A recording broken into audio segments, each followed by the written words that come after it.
is go to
I was just jamming it. Cool. Cool. All right. Let me pull up just the CL filters really quick. Open. All right. Good to go. Yeah, somebody go a little more of the volume on our side.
All right, here we go. Sweet.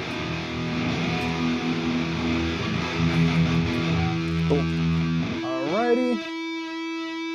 How is everybody doing today? We are Good good to be to back. go. Good to see you all. Yeah, it's good to see you guys. I'm gonna access our. Give me one moment, y'all. I already have the setup up. Oh, perfect. Are we getting Yeah. any comments for echoing, budget? I haven't seen any comments, but I'm also not seeing anybody. We can just actually double check. Okay. I'll just turn up the audio for a little bit. I'll hear myself. Cool. All right. In just a short while. All right. Sounds good.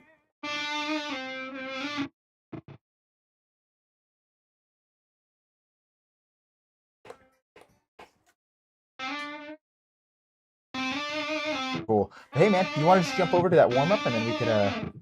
Cool. Cool. All right. Sounds good.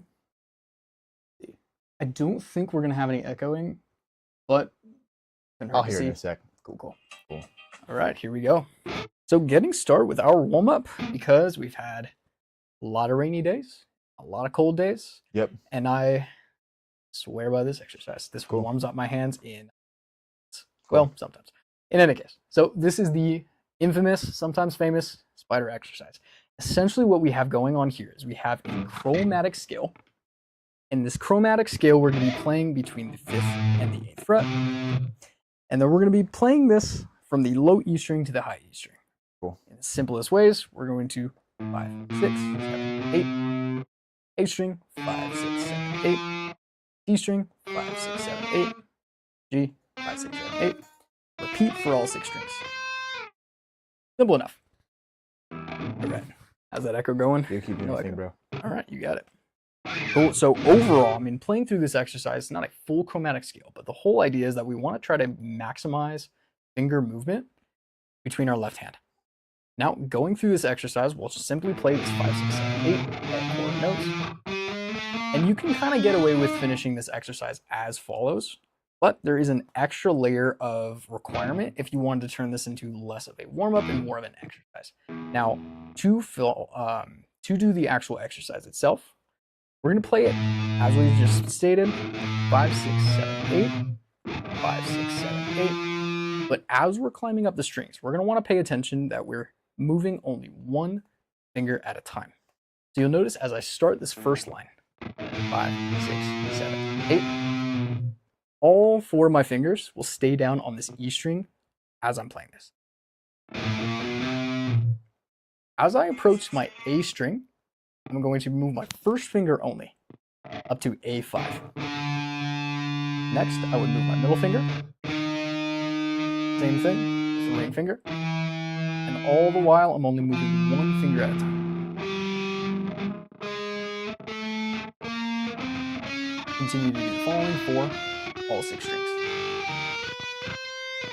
As you go through the exercise, you'll start to see your fingers kind of look like spiders. Hence, famous name. So overall, very, very simple exercise. Great way to start warming up. Let's go ahead and take this at a very slow speed at first. We're going to work from 128 all the way up to 220. All right, let's do it. By the way, I don't think we have any echo, but I'm having a hard time buffering through this. Okay, gotcha. Yeah. So it's not. Yeah, I saw a warning sign when we just started the live stream, but I wasn't sure what that was going on with. Well, yeah, let's see. Cool. Go and go here. Video. Current bit rate is lower than recommended. Digit. Stream at 800. So since it's good, something tells me it's our internet. Got it. Okay. Cool. We'll just have to do it. Yeah, I know, right? We'll just have to make do. Cool. All right, here we go. Cool. So jumping back to our warm-up, we'll go through all 6 strings, playing 5, 6, 7, 8 at 120 beats per minute.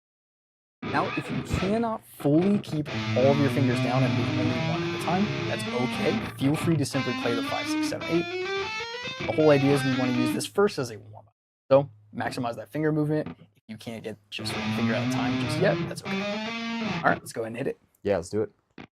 2, ready, go.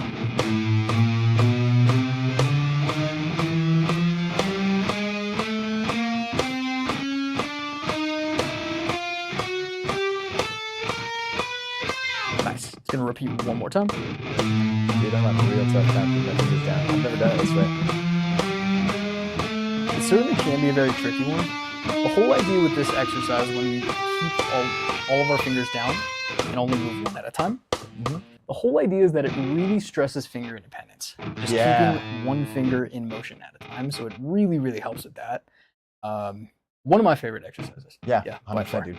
Cool, cool. All right. Do you want to hit that one more time? Yeah, let's do it. Sweet. I noticed my ring and middle finger have a mind of their own.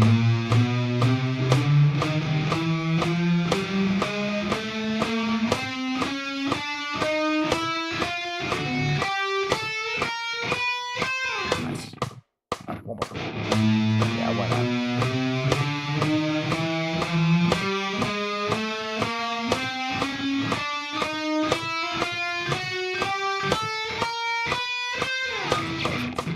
All right, So that's 120. Today Cool. at 180. Here we go. Let's do it. 2, 3, 4.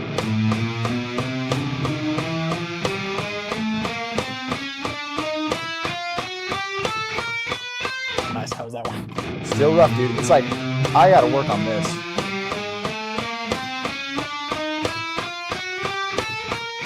My ring and my middle finger are essentially just like married together. That is something that it plagues all of us. Yeah. But that's why yeah. this exercise is so valuable. As boring as it can be to just drill out, if you really wanted to focus on finger independence, it is so valuable. Oh, yeah, I recommend it to a lot of students. As much as they don't like doing it, it works every time. Yeah. So Cool. I digress. Let's go ahead and hit it at 220. Here we go. Let's do it.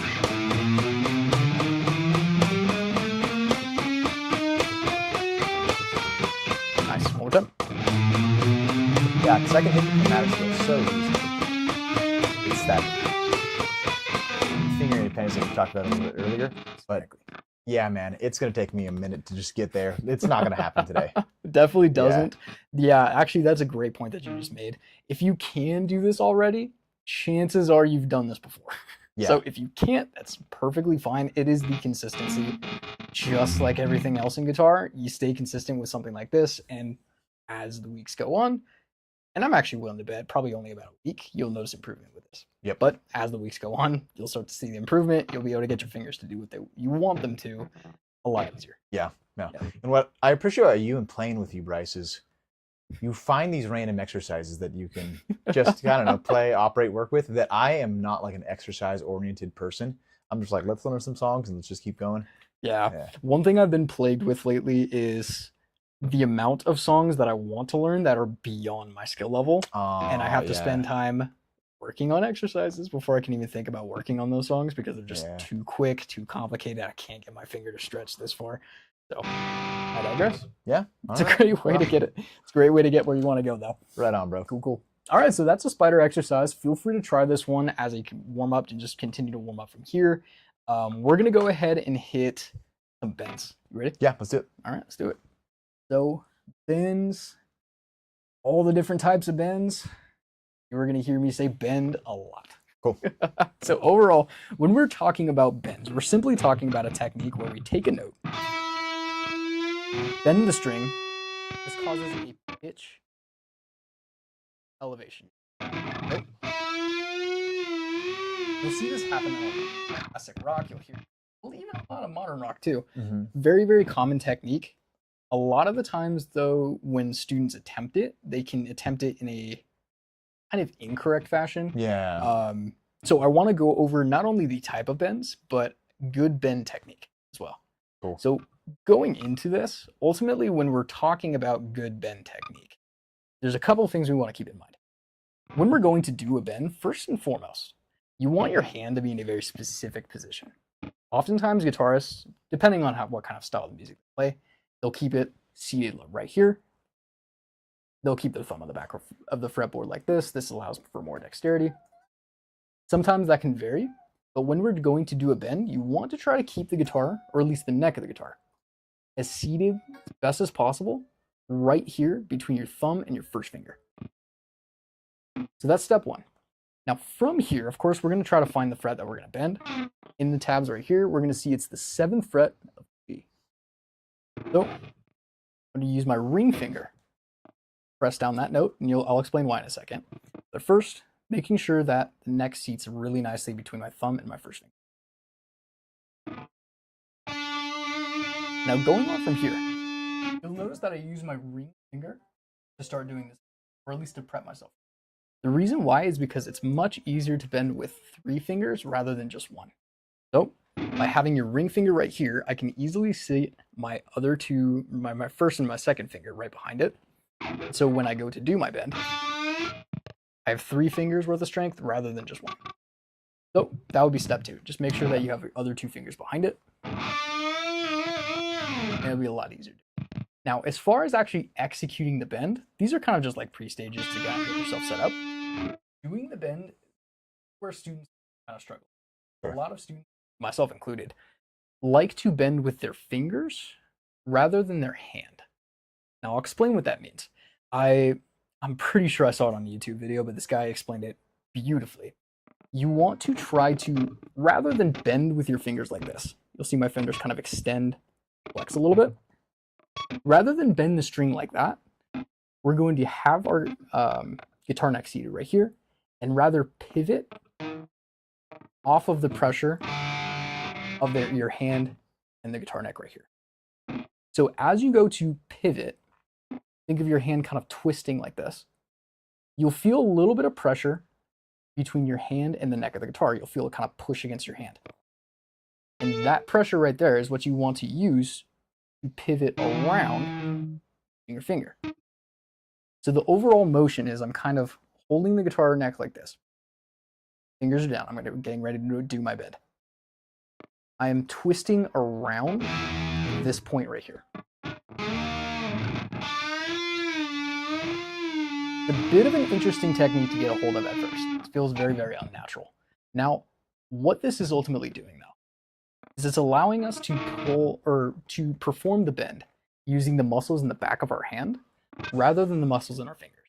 Now, the reason why that's important is because the more stability, the more strength we have behind the bend, the easier it is to perform. 1, 2, the better it's going to sound. And 3, the less likely the string will slip out from under your fingers. This happens very commonly. You'll do a bend. I'm bending with my fingers right now. Because I don't have enough strength, the string will bend, or the string will come out from underneath my fingers. That can be very frustrating. So what you want to do is you want to pivot off of this point right here. Perform the bend using the muscles in the back of your hand. So, very interesting technique to get down. But really try to just keep your hand and the neck of the guitar seated right here. 3 fingers to the bend. And then try to bend using the back muscles of your hand rather than just keeping your fingers like this and bending. So hopefully that makes sense. That is probably the best way that you can perform a bend. One extra note too is just to continue to press down as you're doing your bend. So that's probably the best explanation I can give as far as good technique. Practice is crucial here. You want to try to practice the best you can until you have a stable ability to bend. So let's go ahead and practice this really quickly. We're going to do a basic 4-beat count, and then we will do a bend off of the 7th fret of the G string. Here we go. So this is going to repeat a total of 3 times. Here we go. Let's do it. 2, ready, go, bend. 1, 2, go, bend. 2, ready, go, bend. Accidentally hit a harmonic there. Yeah. Cool. So overall, that is the crucial kind of bend technique that you want to get a hold of early on. Now, going into the different types of bends. Overall, the idea is the same. We're taking a string, we're bending it. Although there are different ways we can articulate that bend, and you can give us different sounds and different emotions off of the technique we're doing.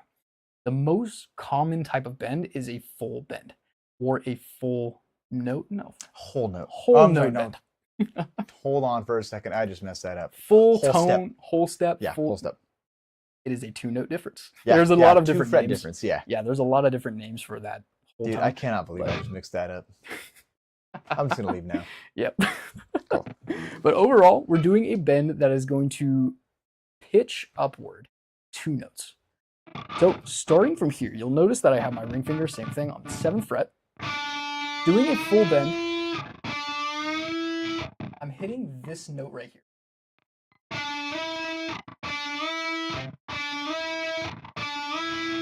We're essentially bending 2 notes upward. That is a full bend. Now to practice this, we're going to go ahead and do a just really quick and bluesy riff. Starting on D7, we'll play something that sounds like this.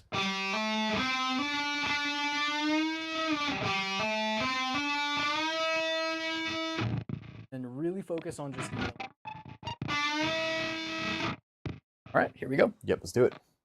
Here we go. So this is going to repeat 3 times. 2, ready. I played that too slow. Whoa.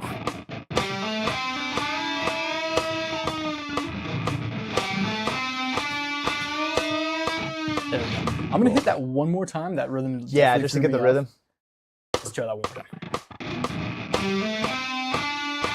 Yeah, we just both go up 2 frets, okay?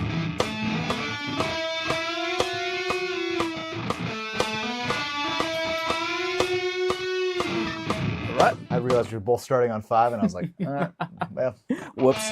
one of those nights, I suppose. Yep. It's funny that we were both synchronous in that, though. That was odd. Yeah. I don't know. Maybe it's the cold. I Your know. hands are still frozen. They're just like, I'm tired. Dude. I'm tired of this, Grandpa. Anyways.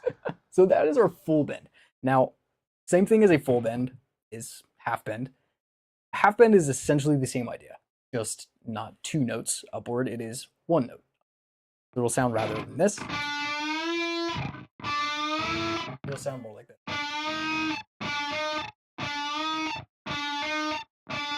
So we're going a 1 note upward bend. So here's our riff for that. 7, 9, 9, 7. It'll sound roughly like this.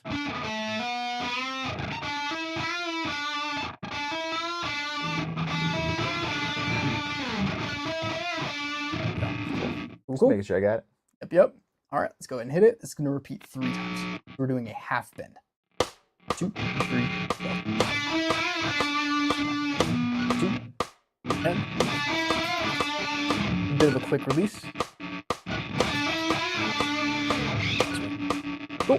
So most common types of bends: full bend, half bend. Now the next type of bend is going to be a bend and release. This is where we're going to do a bend upward, and then keep that same pressure. We're not only going to get a bend up, but we're going to get that same kind of slide downward. Now it's important for the bend and release to keep pressure down on the string as you do both bends. You don't want to accidentally release pressure at the top and then have the string slip. You want to keep a nice clean amount of pressure, consistent amount of pressure, going both up. You kind of have to resist a little bit on the way forward. The string is naturally going to want to fall back into place, and you'll have to kind of push against it, let it slowly fall back.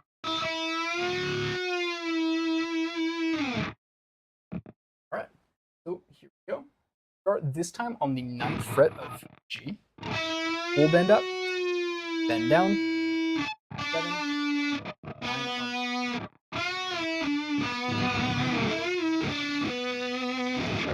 Now the rhythm's gonna be a little bit off. It's gonna be a full note for that, or a half note. There we go.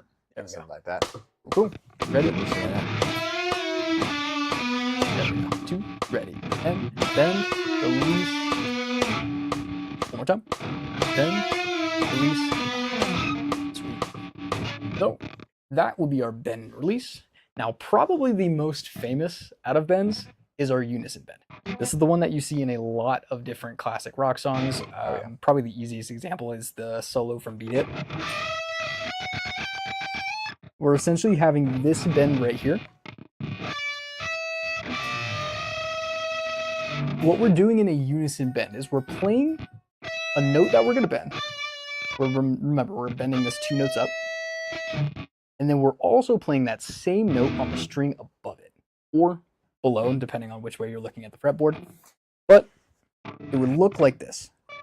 Note here, note here. And then you bend this note further until you hit this note. And eventually you'll get that kind of harmony right there at the very end. Very, very fun technique. This is definitely one of my favorite bends. Yeah. And then actually one thing to keep in mind too. You'll notice that I was bending on B and high E. And you'll notice that I was bending like this.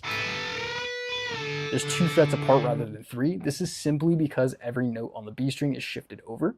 So going into our bend, we would not have 2 notes apart like this. We would have to be 3 notes apart. Hopefully that makes sense. Yeah, makes perfect sense for me. Cool. All right, so going into this exercise, we're going to be keeping our ring finger on the G string 9th fret and our first finger on B7.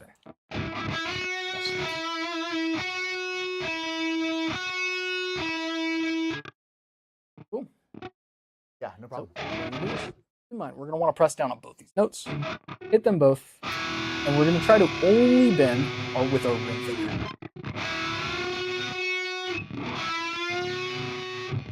Cool. All right, you feel like you're ready? Yeah, I'm chill. All right, let's do it. 2, ready, go. Nice.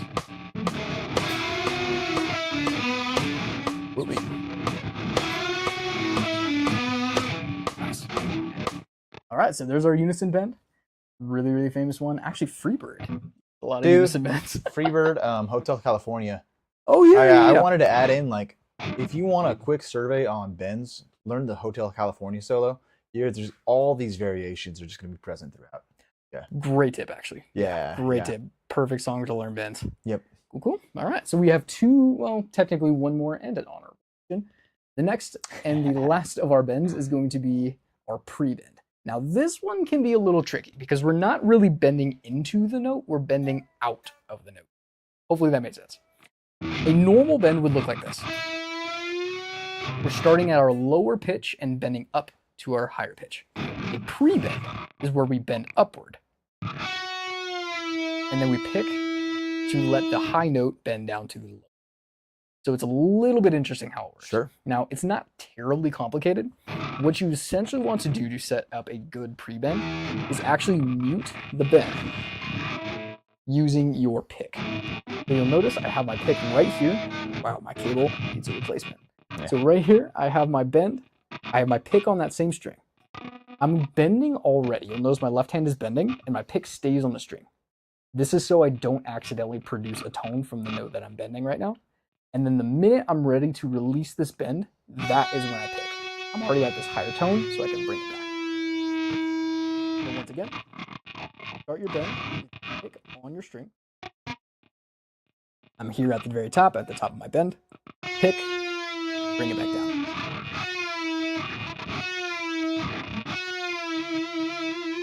So that'll ultimately be that kind of sound for a pre-bend. Cool. All right, let's go ahead and try it out. 9, 7, 9, 9 with a pre-bend. 2, ready, let's go.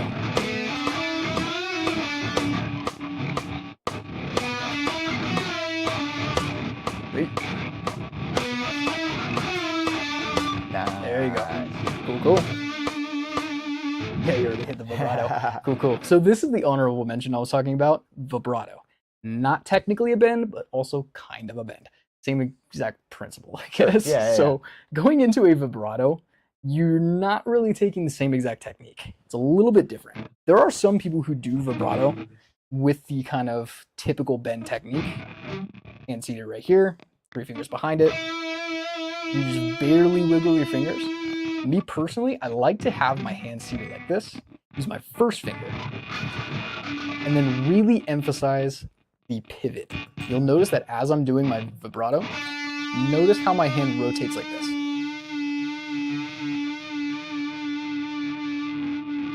So that is how you typically can perform vibrato. You can do it like this. I prefer like this. You just get a little bit more of a stable sound. But same exact kind of starting principle. And seat it on the neck like this. First finger down. Pick. Pivot your hand. Cool. So that is all the different types of bends that you can see. Do keep in mind too, unison bends you can do with tones other than a whole note difference. You can also do with a half note. Bends and release you can also do with a half note. Pre-bends, same thing. There's a lot of different variation, but overall the technique is the same. So hopefully that makes sense. Those are all the common types of bends you'll see, plus honorable mention vibrato. Cool. Well, hey, thank you for sharing, dude. Heck yeah. Hate to break it to you, man. I think that I bend with my fingers. Do you actually? I really do. When I'm so, for context at home for anybody, I'm learning the Freebird solo right now. So you go like.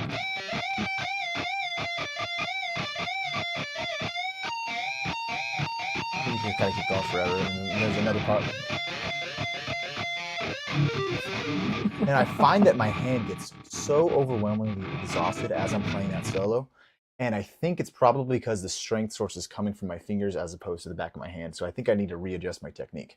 That's bad news for me. Overall, well, disclaimer too, you are encouraged to try it with having your hand seated like this and bending with the back muscles in your hand. But as you start to build finger strength in your fingers, you still can bend with your fingers. It does work, but sure. Like you said, it can get especially exhausting for songs with a lot of bends. Yeah. And Freebird, to be clear too, is the first song that I've ever encountered that my hand has felt fatigue from bending. Otherwise, I've gone through, like, I mean, we mentioned Hotel California a little bit earlier. That song was a breeze for me, Right. even all right. through the bends and stuff like that. So I never really even thought about it. I never thought about the need for it. Right. Yeah. And yeah, Hotel California, bends and all, I mean, can be fairly difficult, but Freebird is just like riddled. Yeah, with yeah, bends. it is. You're holding measure after measure of just bending back and forth on those, what do they call them? Those unison bends. Right. Specifically, you're just hitting constant. Yeah. So, yeah. and good then luck with actually, that, can I add especially. just a quick note about Go for it. vibrato? So Yep. I'll just use that G7 as a super too. So what you had mentioned, highlighting with your index finger, that kind of wiggle up and down, where you're essentially doing a bend, both upward and downward in motion, but still, I don't know, through the given string. You said it better than me. I'm not going to worry about it. There's another type of bend that I like that doesn't, I'm sorry, I should say it this way. There's another type of vibrato that I like that isn't quite a bend, but it helps the guitar sing a little bit. And you'll see me play it a lot. I just filmed or rather I say I just recorded the Comfortably Numb solo 1. So you have this like,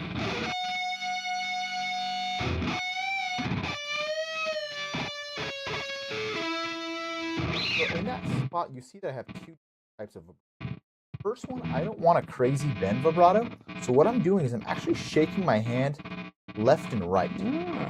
And I would just watch my guitar teacher do it. I think I just absorbed it through osmosis. But when I go left and right on that first note, it's the subtlest vibrato, and it helps the guitar sing. It's not crazy, because that's inappropriate for the song, right? But it's not stale either. So this would be a stale version. Yeah, it's flatlining. And this is really where my study of vocals helps a lot too, because when in music, you want to always feel like a note is moving somehow. You never want to feel like a note is flatlining. And there's a phrase with it. If a note is flatlining, that means it's dead. Think about that kind of EKG chart, you know? Great piece of advice. Yeah, and that actually goes to show you just how applicable different types of vibrato can be, or can be. So I might actually practice that a little bit, just a very slight. Yeah, just a left and right. It's more of a left and right motion than it is an up and down for me. It almost changes like the, I don't know if timbre would be the right word. It almost has like a slight different way of saying that. Yeah. It gives motion to the note. 100%. Yeah. Cool. All right. Well, that's all I have as far as bends go. Shall we move into the next section? Yeah, let's hit it. All right, let's do it. Cool. What are we doing first? Let's hit. So do we want to talk about practice technique? All right, cool. All right. It's gonna be. Let's go BYOB then. Cool. All right, let's do it. Odd. All right, so I'm gonna take over from here. Let's actually both go into drop D real quick. Cool. You want to do by ear? Yeah, you got it. Cool, Folks, we'll be right back.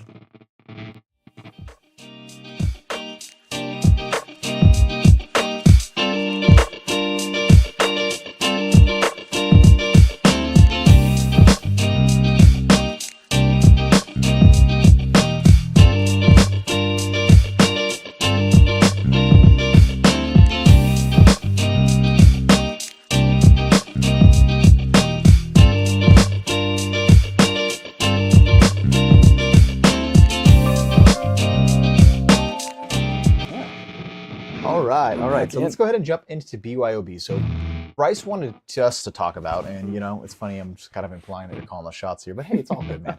You are. So Bryce wanted us to study like practice technique. And for anybody viewing at home, I'm practicing currently right now. I have a couple things on the docket right now. I've already mentioned Freebird solo. I'm practicing the Rock This Town solo number 2, which is just like a project in and of itself. I love that song and I love all the solos in it. And then BYOB. Now, first when I saw BYOB, I didn't think it was that challenging. I was like, oh yeah, a couple of pull-offs and kind of picking stuff like that.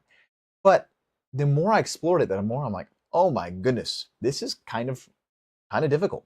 So just to give a brief explanation, I'm just going to highlight this first section right here.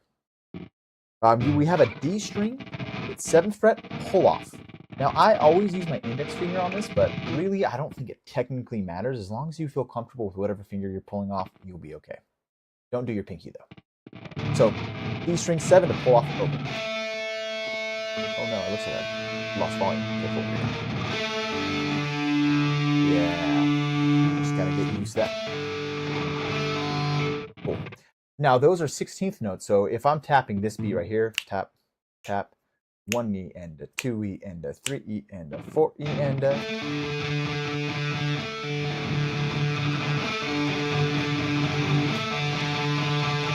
Cool.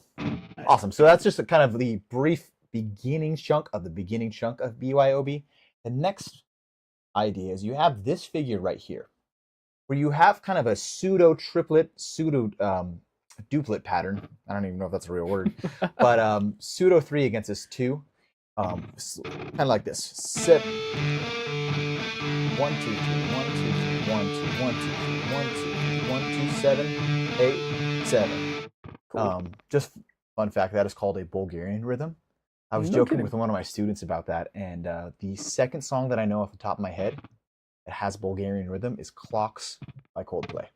Interesting. So now we have a common thread of System of a Down and Coldplay together. There you go. So there's your little fun fact. These guys should do a podcast. I know, right? So anyways, with all that said, 1, 2, 3, 1, 2, 3, 1, 2, 3. Yeah, I'm saying just beat, but yeah, you get the. I can get that. Yeah, and the challenge really is the delay in the pick, because we're both pretty good at picking 16th notes, 1, 2, 3. But there has to be a slight pause in your picking to make this whole thing work, and that's where the challenge is. Right. So that's just a brief explanation of the song. So we'll look at just at the A section really quickly. We're going at half speed. Do you feel comfortable with this, sir? That is perfectly fine with me. Cool. Yeah. Awesome. I'll just put a brief repeat on there before I take it away. 3 E and the 4 E and the da da. 1, 2, 3, 1, 2, 3, 1, 2. 1, 2, 3, 1, 2, 3, 1, 2. Now this is an uneven phrase, so it has 3 bars in it, okay? Got it. Kind of feels weird, right? But that's System of a Down for you. 100%. Yeah, I love it. It's so unconventional. Let's go one more time, yeah? You got it. Yep.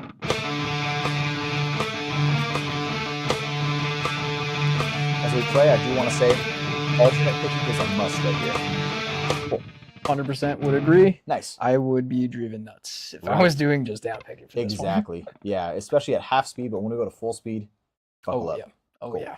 So we talked about this Bulgarian rhythm right here, this kind of triplet and this 2 pattern. So like a 1, 2, 3, 1, 2, 3, 1, 2, 1, 2, 1, 2, 1, 2, 1, 2. In this B section of the intro riff, they just spam that idea. You can see the idea right there, repeats right there, and so on and so forth. I mean, you get the idea here. They do it again down here and down here before they then go on into the C section of this. So once again, that B section, 1, 2, 3, 1, 2, 3, 1, 2, 3, 1, 2, 1, 2, 3, 1, 2, 3, 1, 2, 1, 2, 3. That's right, sir. Thank you. So I'm going to go ahead and open a repeat right here. You know what? Actually, I can just do better. Actually, put it on loop. Give us a little quick count in right there. I think we'll be chill. All right. Here we go. And ready, go. 1, 2, 3, 1, 2, 3, 1, 2, 3, 1, 2, 3, 1, 2, 3, 1, 2, 3. Good. Nice. Feel good on that? 100%. Nice. Now let's go ahead and plug the 2 ideas together. I'll go ahead and shout out when we're going to go to that B section, okay? Sounds good. Yeah, it's really good for the mind just to, I don't know, understand that, especially with the uneven phrasing. Oh, you know what? Oops, I still have it on a loop right here. How do I take that off? I don't know, but I can do that. I'll be all right. Now what the hell? Here we go. And normal.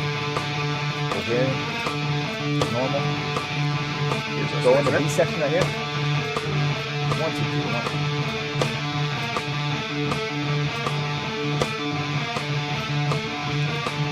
1. Good. Yeah, so you're kind of getting a taste of it, yeah? Let's do it again from the beginning. All right, let's do it. And 1, 2, here we go. 1, 2, 3, 1, 2, 3, 1,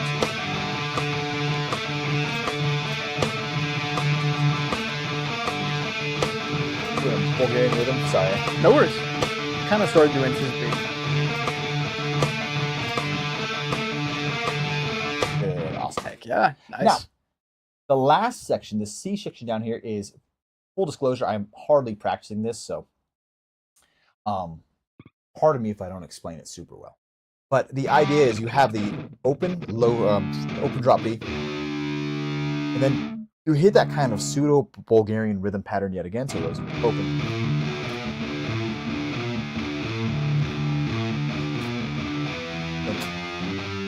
first with power chords, same kind of idea. I just pretend like I hit that power chord on time. And yeah, cool. Sounds good. So anyways, with that said, you feel comfortable with it? Not quite, actually. Okay, cool. I would love to hear this. Would you mind turning up? Yeah, I'll go ahead the and backing increase track? the backing track for us. Put it back Perfect. at 0. This is always one of my go-tos. If I don't understand what's going on, I Yep. will just listen to it until I understand what's going on. Yep. Or at yes, least sir. the most that I can. Cool. So I'll play along with it. All right. So open. Open. Interrupt.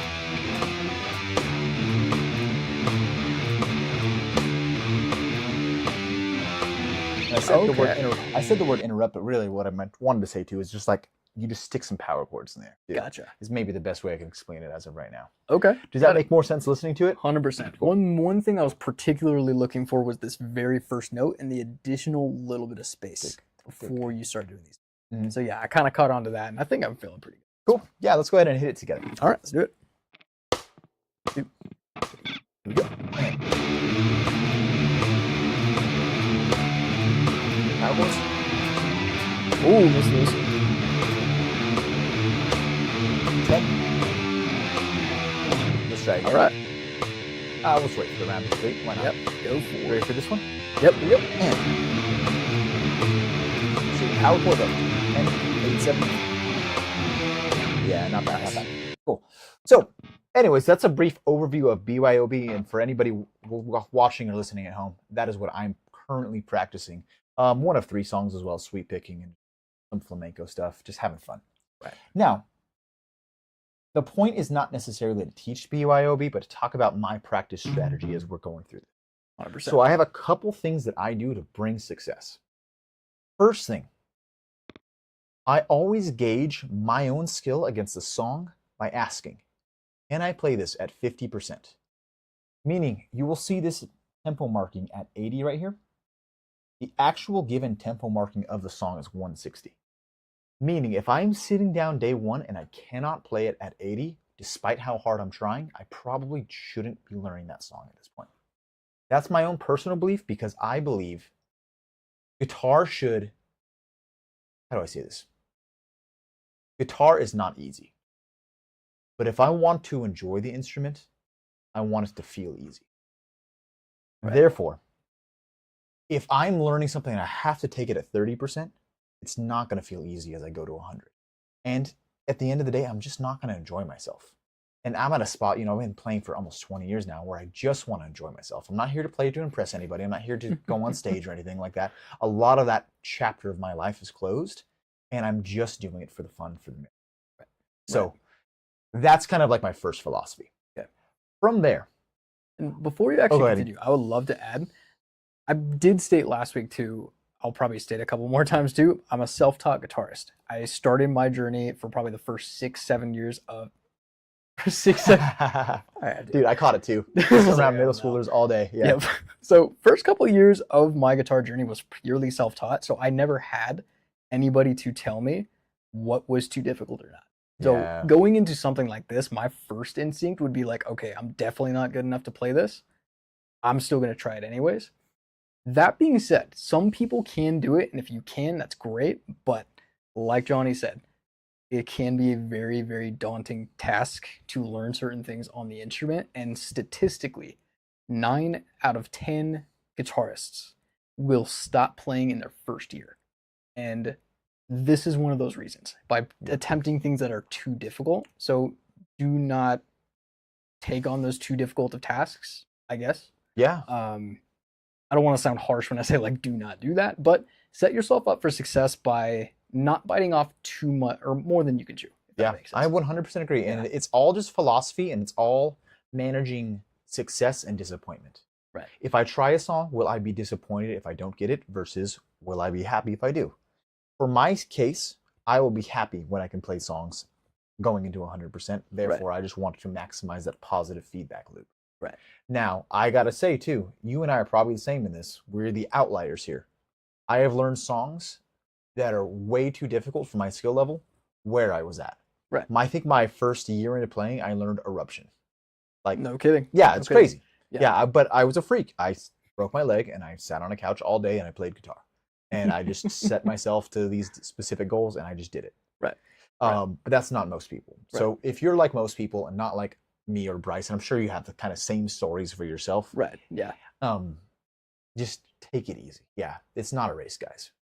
Cool. All right. All right. Yeah. Brilliant piece of advice. I'll let you continue. Anyways, so now my strategy is to take it up by a percentage or a percentage factor of 10% until I get to a point where I cannot do it anymore. So 10%, if our target speed is 160, 10% of that is 16. Therefore, 80 plus 16, I'm going to bring this up to 96 now. See how I go.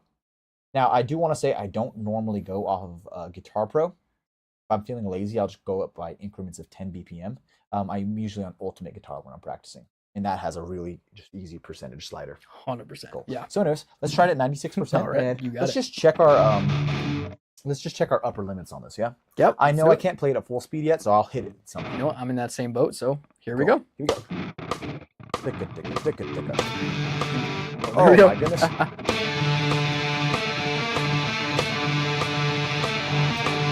Nice and relax.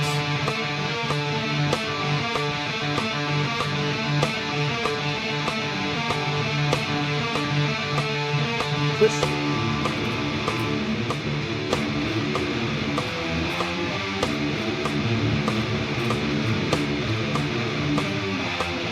Cool. Awesome. All right. So Not yeah. too bad. Yeah, not bad. Our guitars are out of tune together, but that's going to be okay. Because that's not quite the point. So I know for myself, I get kind of rocky around 80%. So let's do some quick math with 160 minus 32. That's like, what is that, 128? Let's set it. And that will bring us to 80% speed. Perfect. Cool. So, by the way, the reason why I went decka, decka, decka, decka, I will commonly feel the rhythm at the 16th note before I start a song. And that helps me just kind of lock into the rhythm really, really nicely. Especially for something like this where you're spamming 16th notes, it's going to be necessary. 100%. So that's just a weird quirk of mine, but there you go. But I mean, that's a brilliant piece of advice, especially as you start to increase in speed. It's tempting to almost drift toward the previous speed where you were at. And if you're playing a bunch of 16ths, you're going to be just spamming a bunch of notes and not quite knowing where they're supposed to sit in terms of the metronome. So yeah, I mean, like kind of just feeling out that beat does kind of like retune you in. Yep. So yeah, I mean, 100% think that's great. Cool. Yeah. Yeah. So anyways, let's see how we do it at 80%. Let's do it. All right. I pray for your soul. I pray for my soul. Here we go. 1E and a 2E and a ready, go.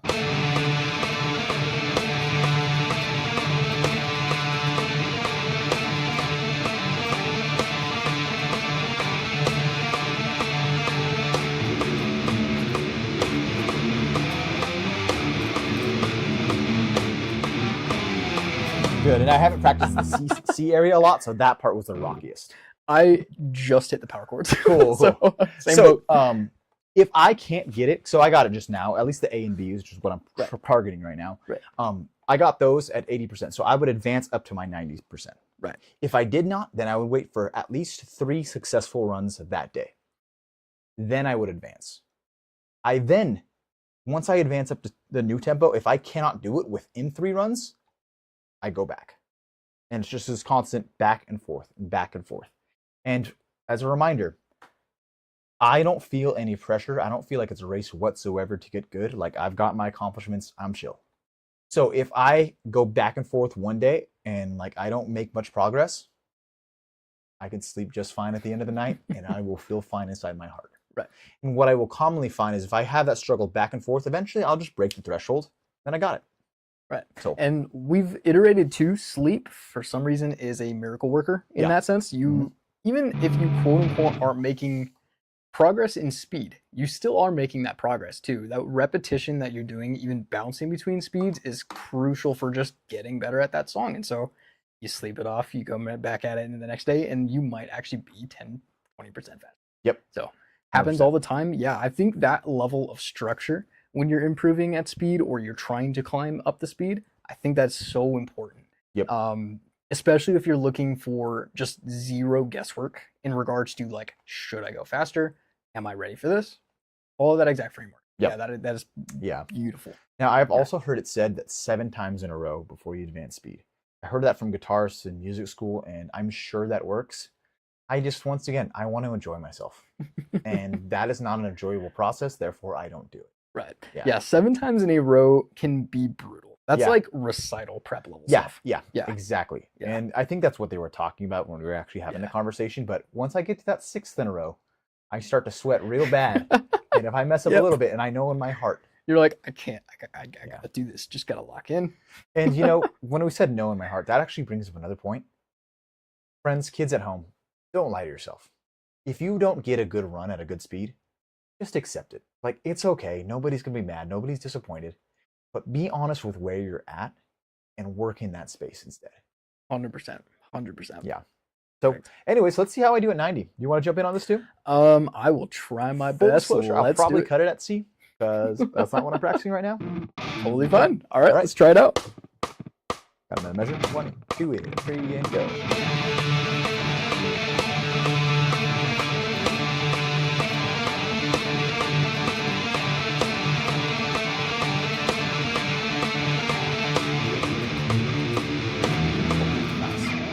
So I got it at 90. So this, you know, that was still at 80. Never mind. I did not change the speed.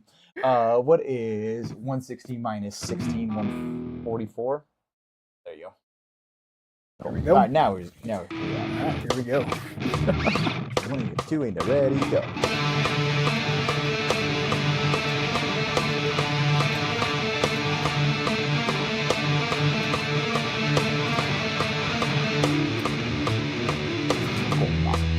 So I kind of get it now. For anybody watching at home, you'll probably see that I started to inch forward, and funny enough, I started to squeeze my body. In contradiction to everything that we say about relaxing and kind of, there's just some things that you do when your mind starts to strain. You almost like have no control over. Like, Right. I mean, I joked like the practice tongue where like you're sticking out your tongue. I have a student who like moves his mouth like he's talking, but he's not actually talking. Right. There are just going to be these subconscious things that you do as you're focusing really intensely. So I'm feeling that, and that is now an external cue that I'm probably reaching my. Right. Just for fun, let's see how I do at 100. All right. This one's all you. I Yeah. am just gonna sit back and relax. What the hell? Why not? Yep. Dear guitar gods, please allow me to get this.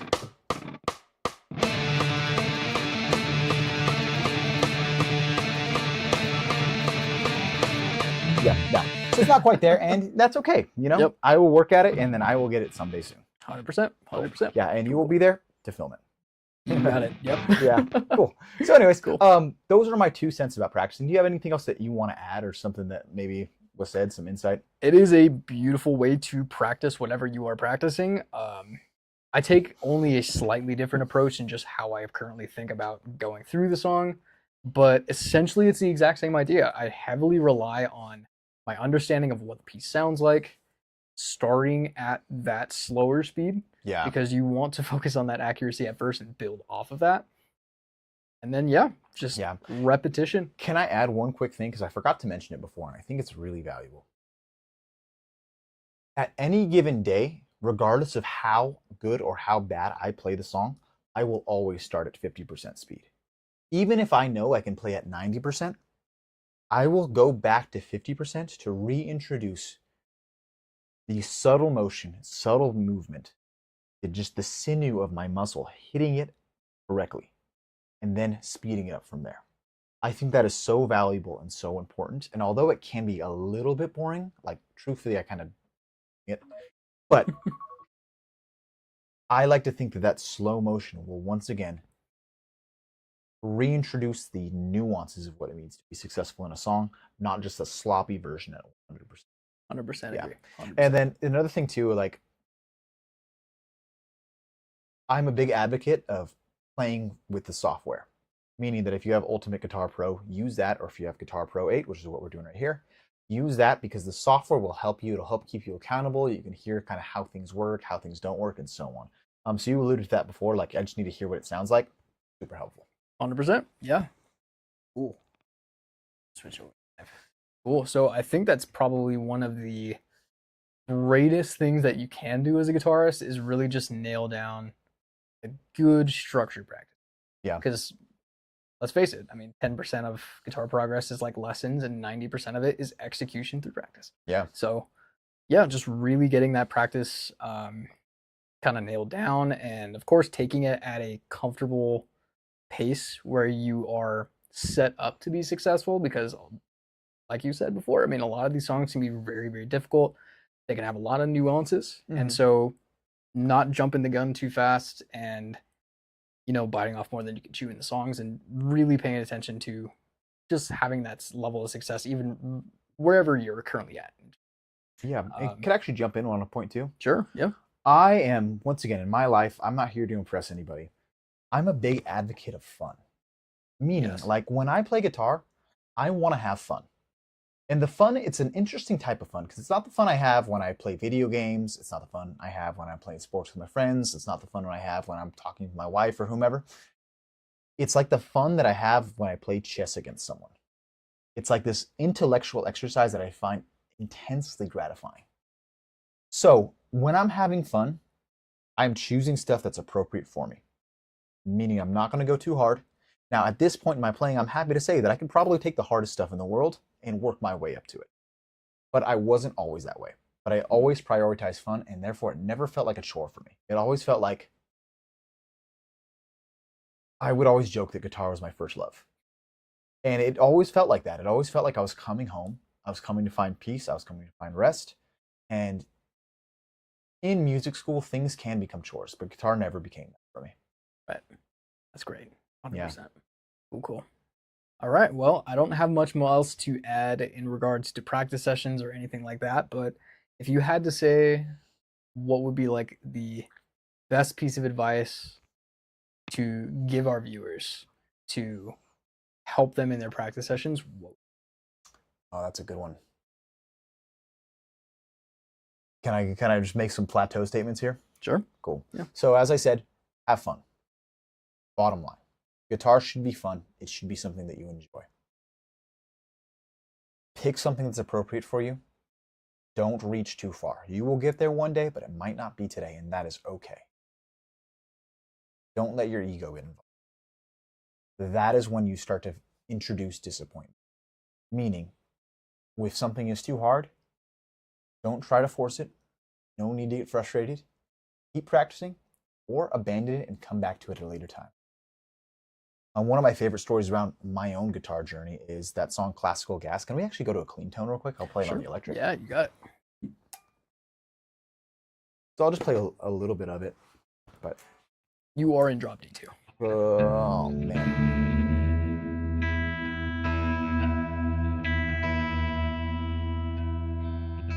Cool, awesome, cool. So Classical Gas, it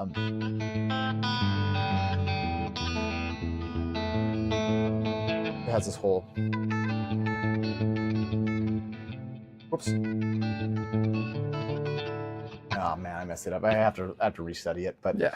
Anyways, I tell people commonly when I learned that song, it took me 10 years roughly to learn that song. I started when I was a senior in high school. I very recently just kind of mastered it. It was actually about a year ago to this point. And the reason being is that it was just kind of too hard, and I just never had a structured practice routine. When I started adopting some of the things I said, using software, having fun, not getting too involved in the ego, I slowly but surely mastered the song. Yeah, and if you want evidence, you can see it on the Instagram page. So there you go. There you go. Also, cool. Anyways. All right. Well, yeah.